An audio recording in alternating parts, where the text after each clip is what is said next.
sors le matin. Tu rencontres une femme que tu ne connais pas, ni son père, ni sa mère, ni ses habitudes, et tu couches avec elle. Tu es fort, hein?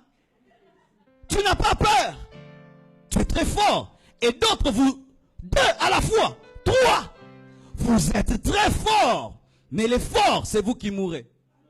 Mais l'homme qui a peur, l'homme qui tremble, il dit, mais comment une femme peut avoir un tel courage? Non, mais si j'attrapais le sida, et si Jésus revenait pendant que je couche avec elle, et quelle malédiction j'aurais sur ma vie, et l'onction qui va me quitter, et les anges qui vont partir, je serai culpabilisé, je ne le ferai pas. Il est faible, mais celui qui est fort. Vous tous qui êtes des forts, vous êtes des faibles, et vous qui êtes faibles, vous êtes forts.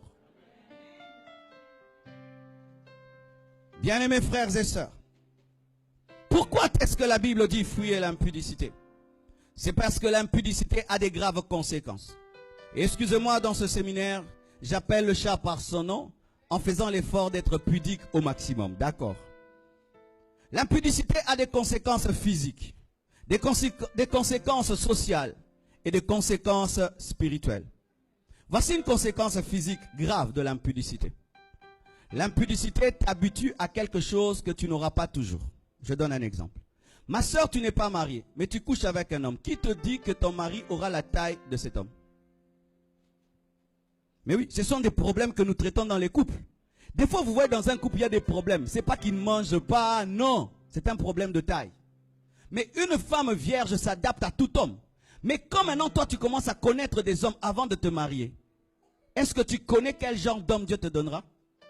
Et maintenant, cet homme, il est heureux de t'épouser.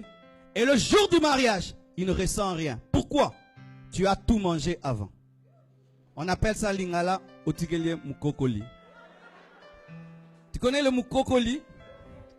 C'est lorsqu'on mange la mangue et la graine qui reste. Alors pendant ton célibat, tu as laissé les hommes tout manger. Et qu'est-ce que tu amènes dans le mariage? Le mukokoli. Le noyau.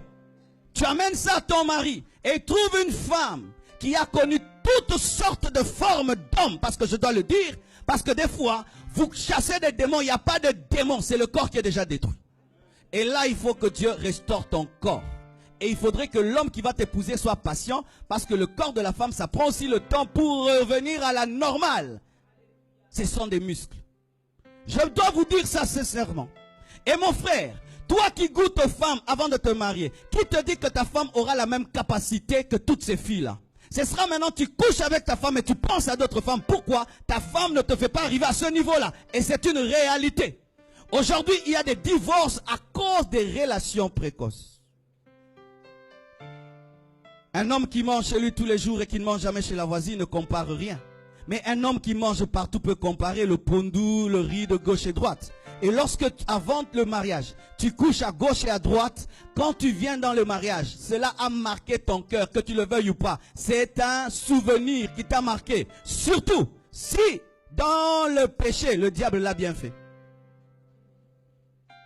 Si tu étais déçu quand tu l'as fait, celui qui viendra peut aider.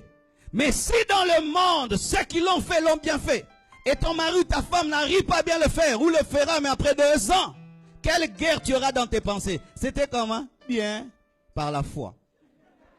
Mais oui, il y a des biens par la foi dans les mariages. Tu es en train de détruire ton corps. Et qui est en train de détruire ton corps? Un garçon qui ne couche pas qu'avec toi, avec Gisèle, avec tel, mais tu es en train de lui donner ta vie. Mais lui, il sort avec tout le monde.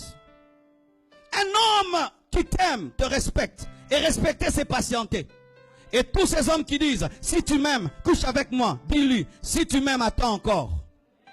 Si tu m'aimes, couche avec moi. Il faut dire, si tu m'aimes, attends encore. Mais si vous dites, je veux lui prouver que je l'aime en couchant avec lui, surtout pour une femme, c'est toi qui perds plus que lui. Parce que toi, la trace reste que tu n'es plus vierge. Mais lui, il peut mentir. Give me amen. Et ce qui est pire, ma soeur, un homme vient vers toi et il va dire déjà à ses amis, je vais coucher avec elle aujourd'hui.